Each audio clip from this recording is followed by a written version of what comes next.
நான் என்ன சொல்றேன்னா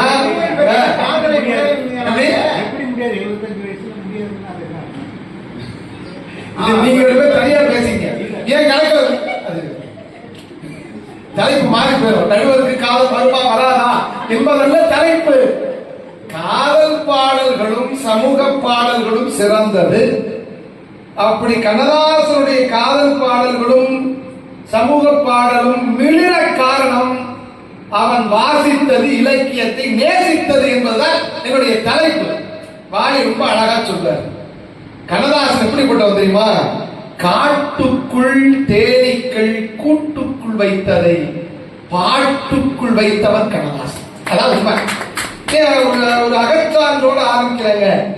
கண்ணதாசன் என்ன சொல்லியிருக்கார்? அவருடைய உயர்வுக்கு அவருடைய பாடல் மிளிர்வதற்கு காரணம் என்ன? நீங்க உங்களுக்கு பிடிச்ச பாட்டுலாம் சொல்றது கிடையாது. நான் ஒன்னும் புதுசா பேச போறேன். அவங்க பேசுறது இருந்து எடுத்து சொல்ல போறேன். 1970ஆம் ஆண்டு குமுதம்ல கேள்வி குமுதத்துக்கு நல்ல கேள்வி எல்லாம் கேட்பாங்க. கண்ணதாசன் கேட்டாங்க. ஒரு ஆசிரியர் கேட்டார், உங்களுடைய பாடல்களில் இலக்கிய தாக்கம் அதிகமாக இருக்கிறதே காரணம் என்ன? உங்கள் பாடல் சிறப்பதற்கு காரணம் என்ன? கண்ணதாசன் சொன்னபோது, ஆமாம், நான் கம்பனை, வள்ளுவனை, இளங்கோவை, சித்தர்களை கற்றவன். அவர்கள் சொல்லாத எதையும் நான் சொல்லவில்லை. அவர்கள் சொன்னதை பாமரர்களுக்கு புரியும் வண்ணம் சொல்கிறேன். அதனால் தான் என் பாடல்கள் பாமரனும் ரசிக்கும்படி இருக்கிறது என்று கண்ணதாசனை ஒப்புதல் வாக்கு மூலம் கொடுத்திருக்கிறார். காதல் பாட்டுல அம்மா அவங்க சொன்னாங்க பாருங்க, ஐயோ உள்ளதை சொல்வேன், நல்லதை செய்வேன், வேறொன்றும் தெரியாது, உள்ளத்தில் உள்ள உண்மையை மறைக்கும் கவனம் தெரியாது. இதான் நம்ம பாட்டு. இது கண்ணதாசன் எங்க இருந்து எடுத்தாரு? பள்ளலாத்திலிருந்து. ஒருமையுடன் எனது திருமலனை பணிகின்ற உத்தமர்தம் உறவு வேண்டும். உள்ளொன்று வைத்து உறவு ஒன்று பேசுவார்த்தம் உறவு களவாமை வேண்டும். நீங்க படித்த புத்தகத்துல பாதி பக்கத்தை காணுமேமா. நான் கேட்கிறேன், இந்த தலைப்பு எப்படி மாத்தலாம்? காபிக்கு எது தேவை? பாலா சர்க்கரையா? தாய்மார்கள் வந்திருக்கீங்க. பால் காபிக்கு எது தேவை? பாலா சர்க்கரையா காபி தூளா? சொல்லுங்க பாப்போம். பால் இல்லைன்னா கூட காபி தூள் போதும். வெந்நீர்ல போட்டு டிகாசன் குடிக்கலாம். ஜீனியால் போட்டு குடிக்கிறது கிடையாது. காபிக்கு எது அவசியம்? பாலையும் ஜீனியையும் விட காபி தூள் தான் அவசியம்.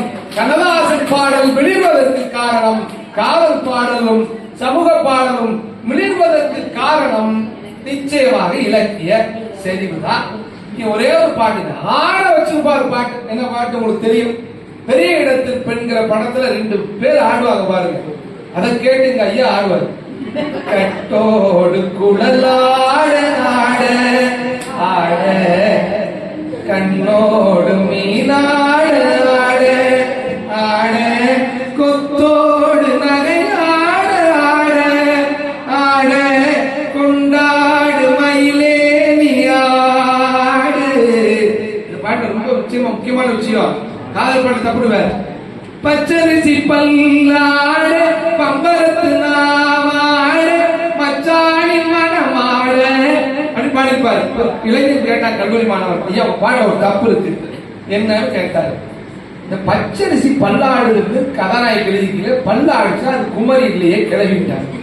வேற இன்னைக்குள்ள கவிஞர் சொல்லிருப்பான். இல்லை அப்படி இல்லைன்னு சொல்லிருப்பான்ல. கண்ணதாசன் வந்தாரு, நான் எழுதியது தவறுதான், பச்சரிசி பல்லாடை என்று எழுதியது பிழைதான் சொல்லிட்டு அவர் கேட்டார், நீ காதலிச்சிருக்கியான்னு கேட்டார். அவன் ஆடி போயிட்டான். இல்ல சார் காதலிச்சு பாரு, எல்லாமே ஆடிட்டாரு. இந்த பாட்டை எங்க இருந்து எடுத்தாரு? என்ன பாட்டு? மனைவிய கைய குடிச்சிட்டு 60 வயசுக்கு பிறகு போற ஆடு எங்க எடுத்தாரு தெரியுமா? குற்றால குறவஞ்சில எடுத்தாரு. பொங்கு கணக்குளை வண்டிய கண்டை புரண்டு புரண்டாட, குழல் மங்குளில் வண்டு கலைந்தது கண்டு மதன் சிலை வண்டாட, இனி இங்குது கண்டு உலகென்படும் என்படும் என்றிடை திண்டாட, மணல் பங்கைய மங்கை வசந்த சவுந்தரை பந்து பயின்றாட. இந்த ஆட ஒண்ணு எங்க வச்சாரு? கட்டோடு குழலாட. எங்க பக்தி வேணுமா? செங்கையல் வண்டு கலிம் கலிம் என்று ஜெயம் ஜெயம் என்றாட, இடை சங்கரம் என்று சிலம்பு புலம்பொடு தண்டை கலந்தாட, இரு கொங்கை கொடும்பகை வென்றனம் என்று குழைந்து குழைந்தாட, மலர் பங்கையமே உன்னை பாடிய பிள்ளையும் நிலவிழுந்தாட எழுந்து வாராயோ. எங்க ஜெயிச்சதுக்கு காரணம் இலக்கியம். நல்லா கைதது பாப்போம். அடுத்தது வந்து அம்மா நல்ல பாக்கலாம். யாரை நம்பி நான் பிறந்தேன் பொங்கடா பொங்க. என்ன பாட்டு மனசு முடிஞ்சு உறவுகளும் நண்பர்களும் கைவிட்ட இடத்துல கண்ணதாசன் பாட்டு நம்ம கை கொடுக்கல. என் காலம் வெல்லும் வென்ற பின்னே வாங்கடா வாங்க. குளத்திலே தண்ணியில்லே கொக்கும் இல்லே மீனும் இல்லே பெட்டியிலே பணம் இல்லே பெத்த உள்ளே சுந்தரம் இல்லே. கண்ணதாசன் அழுதுருப்பாரு. பாடிய டிஎம்எஸ் அழுதுருப்பாருங்க. எங்க இருந்து எடுத்தது தெரியுமா? இங்க இருந்து எடுத்தது தெரியுமா? மூதுரையில அம்மையார் பாடினது. யார் தெரியுமா உறவினர்? அச்ச குளத்தின் அருநீர் பறவை போல். குளத்தில தண்ணி இல்ல கொக்கும் இல்ல மீனும் இல்ல. அச்ச குளத்தின் அருநீர் பறவை போல் உற்றுடி தீர்வார் உறவல்ல.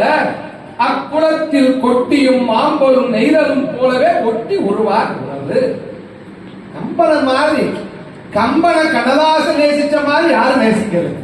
எப்படியோ கம்பனுக்கும் எனக்கும் ஒரு உறவு உண்டு.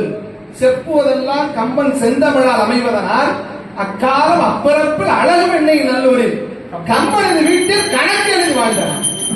மணி அடிச்சிட்டீங்களா? நீங்க கல்யாணம் அன்பு மகள் சௌமியா யாமினி ஸ்ரீ கேட்ட எப்ப குழந்தை கல்யாணம் 4 வருஷம். ஆனா அந்த கல்யாண வயதுல உள்ள அப்பா அம்மாவுக்கு கல்யாண வீடுகள்ல அந்த மணமகளையும் மணமகளையும் பார்க்கும்போது யார் ஞாபகம் வரும் தெரியுமா? கண்கள்ல தண்ணி வரும். ஏன் தெரியுமா? இப்படி என் பிள்ளைக்கு எப்ப கல்யாணம் நடக்க போகுது, இப்படி என் மகளுக்கு கல்யாண கோலத்தை என் மகளை பார்க்கணுமே மகனை பார்க்கணுமே உணர்வு வரும். கம்பன் சீதை ராமன் திருமணத்துல கோசலை அப்படியே படம் பிடிச்சு காட்டுறான். கேமரா வைக்கிறான். மாதர்கள் வயதின் மிக்கார் கோசலை மனத்தை ஒத்தான். சீதைக்கு ராமனுக்கும் திருமணம் நடக்குதுங்க. அப்படியே பெண்கள் எல்லாம் என்ன நினைக்கிறாங்களா? ராமனுக்கு சீதைக்கு கல்யாணம்னு நினைக்கலையா? என் மகளுக்கு இல்ல கல்யாணம் நடக்குது, மகனை பெற்றவர்கள் என் மகனுக்கு இல்ல கல்யாணம் நடக்குதுன்னு கம்பன் சொன்னதை அப்படியே எடுத்திருப்பான். எங்க தெரியுமா? இந்த பாட்டு ஒழிக்காத மணி ஒழிக்கிறதுக்கு முன்னாடி சொல்லுவேன். மாதனார் தங்கள் மகள் என்று பார்த்திருக்க எங்க மாதர்கள் வயதின் மிக்காக கோசலை மனத்தை ஒத்தார். மாப்பிள்ளை வந்து மணவரையில் காத்திருக்கே காதலாள் மெல்ல கால் பார்த்து நடந்து வர கட்டியவன் கையில் கட்டி வைத்த மாலை வர கொட்டியது மேகம் குவிந்தது கோடி மலர் கட்டினான் மாங்கல்யம் மனை வாழ்க துணை வாழ்க குலம் வாழ்க. எங்க கைத்தலம் எங்க காங்கார்கள் கைத்தலம் தந்தேன் கண்மணி வாழ்க கடமை நிறைந்தது கல்யாணமாக. ஒரே விஷயம் சொல்லி கொடுத்தேன். மணி அடிச்சால அதுல இருந்து ஒண்ணு இருக்கு. அதாவது கண்ணதாசன் இலக்கியத்தை எடுத்து பிடித்து சாறு கொடுக்க மட்டும் இல்லைங்க, திரைப்பாடலில் திரையுலக கம்பன் என்று போற்றப்படுவதற்கு காரணம் தெரியுமா? புதிய இலக்கியத்தை கண்ணதாசன் படைத்தான். மணி அடிக்கிறார்ல, இதுக்கு என்ன பேரு தெரியுமா? ஓசை பேரு. ஒலின்னு அது வேற.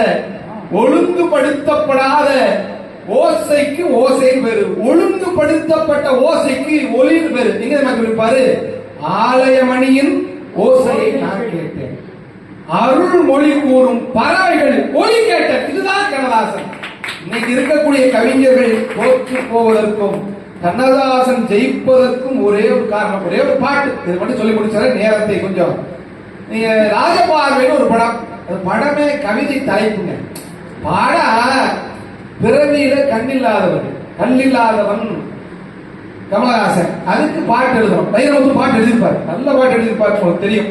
கண்ணதாசனோடு சேர்ந்து எழுதும் போது நல்லா பாட்டு வருது, வாய்க்கு வந்துச்சுல்ல. இப்ப ஒரு பார்வையற்றவன் காதலியை வர்ணிக்கணும். எந்த கவிஞர் காதல் இந்த மாதிரி சந்தர்ப்பம் வந்தா துண்ட காணும் துணியை காணும் ஓடியிருப்பான். அவன் கற்ற இலக்கியம். பார்வையற்றவர்களுக்கு எது தெரியுமா? கண்கள், விரல்கள் கண்கள். டியூன போடுறாரு, கண்ணதாசன் தான் எழுதணும், ஜெயஸ்தாஸ் தான் பாடணும்னு இளையராஜா கமலஹாசன் முடிவு பண்ணிட்டாங்க. அழகே அழகு தேவதை அந்த பாட்டு அப்படியே தடவுவார் மாதிரி. இன்னைக்கு போய் யூடியூப்ல போட்டு பாருங்க, அப்படியே கூந்தல். யாவனும் உலகத்தை எந்த கவிஞரும் சிந்திக்க முடியாது.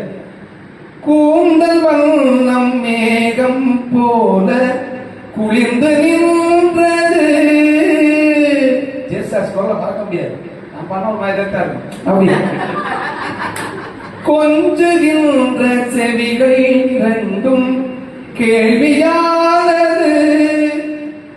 பொன்முகம் தாமரை பூக்களே கண்களோ. கதையினுடைய படத்தினுடைய கதை ஒருவரை சொல்வார். மனக்கண்கள் சொல்லும் பொன்னோவியம் அழகே அழகு தேவதை. என்ன பாட்டுங்க? அடுத்த வரை நான் சொல்ற பாட்டு. பூவுலாவும் கொடியை போல இடையை பார்க்கிறேன். இன்னைக்குள்ள கவிஞர்னா என்ன இருக்கும்? பூ உலாவும் கொடியை போல இடையை பார்க்கிறேன். அடுத்தது போக போக வாழை போல இடையை பார்க்கிறேன். என்ன வழி போட்டிருப்பான்? மொத்த கவிஞர் தான் தொடையை பார்க்கிறேன் போட்டிருப்பான். கண்ணதாசன் கண்ணியமானா பூவுலாவும் கொடியை போல இடையை காண்கிறேன். போக போக வாழை போல அழகை காண்கிறேன். அப்படி கண்ணியமான இலக்கியம் தான் அவர் கற்ற இலக்கியம் தான், அவர் படைத்த இலக்கியம் தான். காலத்தை தாண்டி 97 ஆண்டுகள் கடந்தும் கண்ணதாசனை பேச வைக்கிறது, இன்னும் பேச வைக்கும். இலக்கியம் தான் காதலையும் சமூகத்தையும் அழகுபடுத்தியது. கடைசியாக ஒன்று சொல்லி முடிக்கிறேன். நன்றி, வணக்கம்.